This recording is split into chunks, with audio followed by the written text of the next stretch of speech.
술자리 끝나고, 오늘 좀 마셨는데 뼈 괜찮으려나? 이런 생각 다들 한 번쯤 해보셨죠? 특히 그 맥주가 유독 뼈에 안 좋더라 이런 말 들으면 괜히 좀 찝찝하고요. 네, 그게 뭐 아주 틀린 말은 아니에요. 과학적으로 보면 과음이 골다공증의 확실한 위험 요인인 건 맞거든요. 많은 연구 결과가 있고요. 그렇죠. 과음이 안 좋다는 건 뭐 상식이니까요. 근데 여기서 생각해 볼 점이 있죠. 모든 술이 다 똑같을까? 정말 맥주만 특별히 더 나쁜 걸까? 하는 점이요. 아, 그러네요. 그냥 술이라고 뭉뚱그려서 생각했지 맥주만 콕 집어서 생각해 본 적은 없는 것 같아요. 오늘 딥다이브에서는 바로 그 지점을 파헤쳐 볼 겁니다. 맥주는 뼈에 해롭다. 이 통념 뒤에 숨겨진 진실이 뭔지. 저희가 프레밍햄 연구 같은 아주 큰 연구 자료부터 최신 영양과학 저널까지 다 살펴봤거든요. 오, 기대되는데요. 뭔가 반전이 있을 것 같은 느낌인데요. 네, 좀 놀라운 사실이 있어요.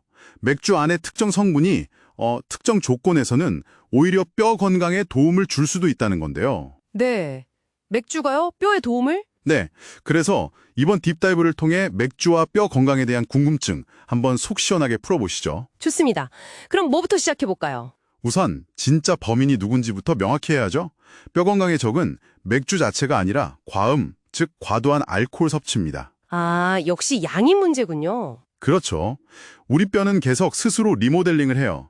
낡은 뼈는 없애고 새 뼈를 만들고. 네네. 근데 알코올이 너무 많이 들어오면 이 새 뼈를 만드는 조골세포의 활동을 직접적으로 방해해요. 아, 일꾼들 일을 못하게 막는 거군요. 네, 심지어 더 안 좋은 건 뼈를 만들어야 할 줄기세포 있잖아요. 네. 얘네가 뼈 대신 지방세포로 변하도록 유도하는 연구 결과도 있어요. 이건 진짜 뼈 입장에선 너무 억울한데요? 그렇죠.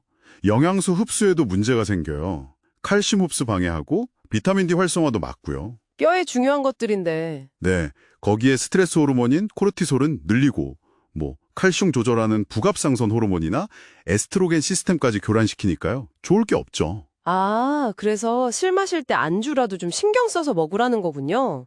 뭐 치즈나 멸치, 두부 같은 거요. 칼슘 많은 걸로. 네, 그게 그나마 좀 도움이 될 수 있겠죠. 자, 그럼 이제 진짜 하이라이트. 맥주 속의 그 숨겨진 조력자 이야기를 해볼까요? 네, 그게 뭔가요? 바로 규소입니다. 정확히는 우리 몸이 흡수하기 쉬운 오르토규산 형태인데요. 규소요? 실리콘. 네, 이게 뼈의 콜라겐 생성을 돕고요. 콜라겐이랑 칼슘이 잘 결합하도록 뭐랄까 시멘트 같은 역할을 해요. 아하, 뼈를 단단하면서도 좀 유연하게 만들어주는 거군요. 맞습니다. 강하면서 탄력 있는 뼈에 중요한 거죠. 근데 왜 하필 맥주에 그게 많다는 거예요? 맥주 원료인 보리껍질이랑 호배에 규소가 원래 많아요. 근데 이게 맥주 만드는 과정에서 당화단계라고 있거든요. 네. 그때 맥주부로 녹아 나와서 최종 맥주까지 남는 거예요. 오, 신기하네요. 더 중요한 건 흡수율인데요. 맥주 속 규소는 생체 이용률이 50%가 넘어요. 엄청 높은 거죠. 50%요? 얼마나 높은 건데요? 예를 들어 규소 많다고 알려진 바나나 있잖아요. 바나나는 흡수율이 5%도 안 돼요. 와, 그럼 바나나보다 10배 넘게 흡수가 잘 된다는 거네요. 맥주가. 그렇죠. 그러니까 맥주가 생각보다 굉장히 효율적인 규소 공급원일 수 있다는 겁니다. 이야, 이건 정말 몰랐던 사실인데요. 그럼 아무 맥주나 다 괜찮은 건가요? 아니요, 그건 아니에요. 식품과 농업과학 저널이라고 여기에 실린 연구를 보면 종류별로 차이가 꽤 나요. 어떤 맥주가 높은데요? 보통 홈 많이 쓰고 밝은색 메가 쓰는 거 있잖아요. 페일 에일이나 IPA 같은 에일 계열. 아, 에일 맥주. 네, 이런 게 리터당 한 36에서 41mg 정도로 제일 높고요. 반대로 밀맥주나 라이트 라거, 흑맥주는 좀 낮은 편이에요.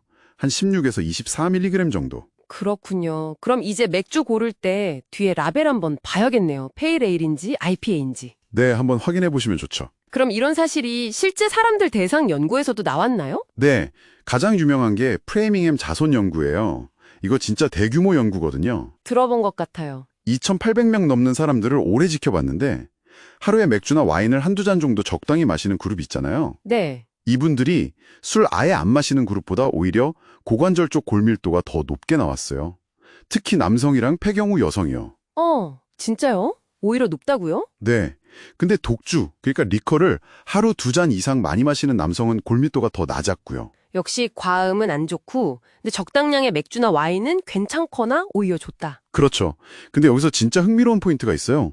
연구진이 이거 혹시 맥주의 규소 때문인가? 하고 통계 분석을 다시 했어요. 네네. 참가자들 규소 섭취량을 고려해서 분석했더니 맥주랑 골밀도 사이의 그 긍정적인 관계가 사라져버린 거예요. 와, 그럼 진짜 규소 효과였다는 거네요. 네, 그렇게 해석할 여지가 아주 크죠. 와인이나 독주 쪽은 별 변화가 없었는데 맥주만 그랬거든요. 맥주의 긍정적 효과 상당 부분이 규소 덕분일 수 있다는 강력한 증거죠. 이야, 술은 무조건 뼈에 나쁘다고만 생각했는데 이게 참 복잡하네요. 그럼 그 J자형 곡선 효과라는 게 이런 걸 설명하는 거죠? 정확합니다. 그래프를 그리면요, 술을 아예 안 마시는 사람보다 하루 한두 잔 적당히 마시는 사람의 골다공증 위험이 살짝 낮아져요. 이게 J자 모양의 바닥 부분이죠. 네. 근데 그 지점을 넘어서 과음하면 위험도가 확 올라가는 거고요. 그 기준이 어느 정도인데요? 2022년에 나온 메타 분석을 보면 하루 3잔부터는 고관절 골절 위험이 33%, 4잔부터는 59%까지 확 뛴다고 해요. 와, 세 잔부터 확 위험해지네요. 네, 2017년에 한국 폐경후 여성 연구에서도 비슷했고요. 결국 맥주는 골다공증 주범, 이거는 과음이라는 조건이 빠진 반쪽짜리 이야기였네요. 그렇죠. 오해의 소지가 있었던 거죠. 진짜 핵심은 얼마나 많이 마시느냐고, 적당량의 맥주는 규소 덕분에 오히려 긍정적일 수도 있다. 이렇게 정리할 수 있겠네요. 네, 명확해졌어요. 그럼 뼈 건강을 생각해서 술을 마신다면 어떻게 마시는 게 좋을까요? 3가지 황금률을 기억하시면 좋습니다. 첫째, 양이 왕이다. 무조건 적정량. 여성 1잔, 남성 2잔 이내. 이게 제일 중요해요. 네, 양이 최우선. 둘째, 종류를 고려하라. 이왕 적정량 마실 거면 증류주보다는 그래도 규소나 폴리페놀이 있는 에일 맥주나 와인이 조금 나을 수 있다. 셋째, 방법이 차이를 만든다. 빈속에 드시지 말고 물 충분히 마시고 천천히 즐기는 습관이 중요하죠. 술자리 전에 오늘은 딱 몇 잔 이렇게 미리 정해놓는 것도 방법이겠네요? 아주 좋은 방법이죠. 자, 오늘 딥다이브 내용을 한 문장으로 딱 정리해볼까요? 우리 뼈의 진짜 도둑은 맥주 그 자체가 아니라 과음 습관이고 맥주 속 규소는 적당량이라는 열쇠로만 열 수 있는 숨겨진 보물상자일 수 있다. 네, 아주 좋습니다.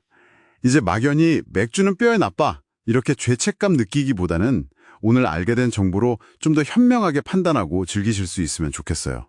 네. 당장 오늘부터라도 혹시 술자리가 있다면 나는 오늘 딱 몇 잔 마시겠다 이렇게 한번 정해보시는 건 어떨까요? 작은 실천이 중요하니까요. 좋습니다.